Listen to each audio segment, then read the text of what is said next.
Uncle Abraham's Romance.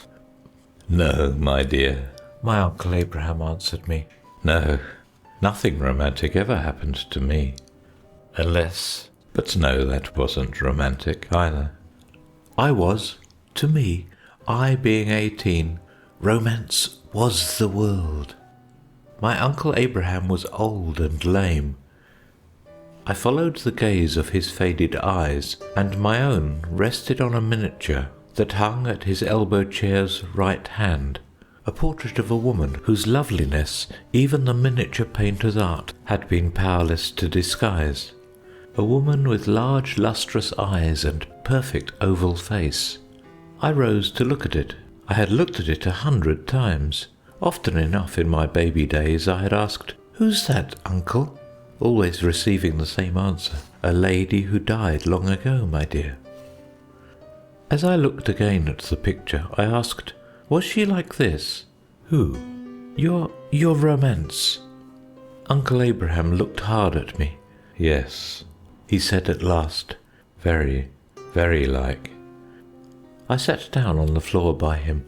"Won't you tell me about her?" "There's nothing to tell," he said. "I think it was fancy mostly, and folly, but it's the realest thing in my long life, my dear." A long pause. I kept silence. "Hurry no man's cattle" is a good motto, especially with old people. "I remember," he said, in the dreamy tone always promising so well to the ear that a story delighteth. "I remember when I was a young man. I was very lonely indeed. I never had a sweetheart. I was always lame, my dear, from quite a boy, and the girls used to laugh at me." He sighed. Presently he went on. "And so I got into the way of mooning off by myself in lonely places, and one of my favourite walks was up through our churchyard, which was set high on a hill in the middle of the marsh country. I liked that because I never met anyone there. It's all over years ago. I was a silly lad, but I couldn't bear of a summer evening to hear a rustle and a whisper from the other side of the hedge, or maybe a kiss as I went by. Well, I used to go and sit all by myself in the churchyard, which was always sweet with thyme, and quite light on account of its being so high, long after the marshes were dark. I used to watch the bats flitting about in the red light, and wonder why God didn't make everyone's legs straight and strong, and wicked follies like that. But by the time the light was gone, I had always worked it off, so to speak, and could go home quietly and say my prayers without any bitterness. Well, one hot night in August, when I had watched the sunset fade and the crescent moon grow golden, I was just stepping over the low stone wall of the churchyard when I heard a rustle behind me. I turned round, expecting it to be a rabbit or a bird. It was a woman. He looked at the portrait. So did I.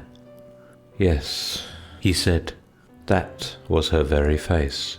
I was a bit scared and said something, I don't know what, and she laughed and said, did I think she was a ghost? And I answered back, and I stayed talking to her over the churchyard wall till 'twas quite dark, and the glowworms were out in the wet grass all along the way home.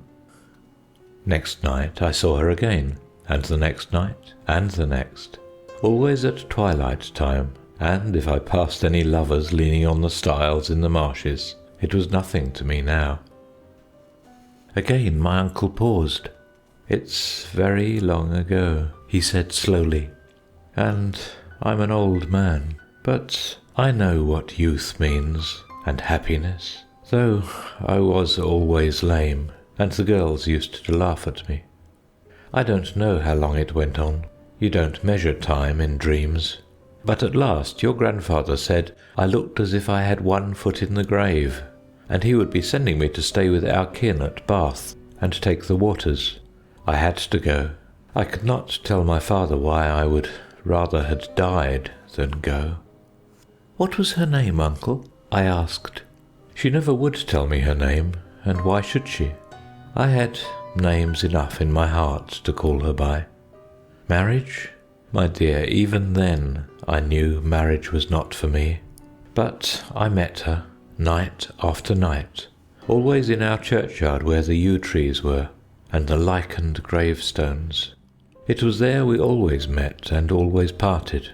The last time was the night before I went away. She was very sad, and dearer than life itself, and she said, "If you come back before the new moon, I shall meet you here, just as usual. But if the new moon shines on this grave, and you are not here, you will never see me again any more." She laid her hand on the yellow lichened tomb against which we had been leaning. It was an old weather-worn stone, and bore on it the inscription, "Susanna King's North, Ob 1713. "I shall be here," I said.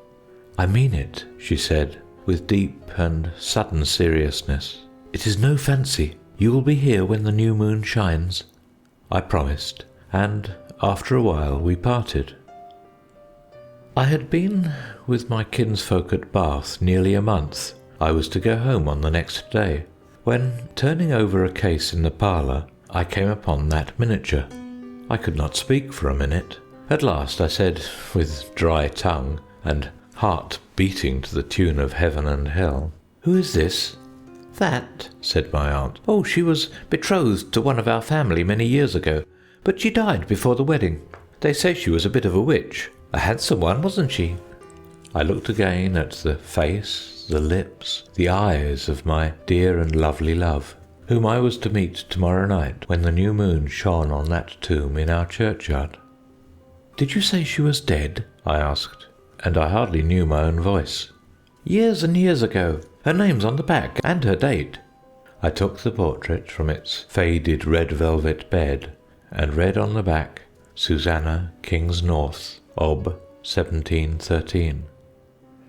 That was in 1813. My uncle stopped short. "What happened?" I asked breathlessly. "I believe I had a fit," my uncle answered slowly. "At any rate, I was very ill." "And you missed the new moon on the grave?" "I missed the new moon on the grave." "And you never saw her again?"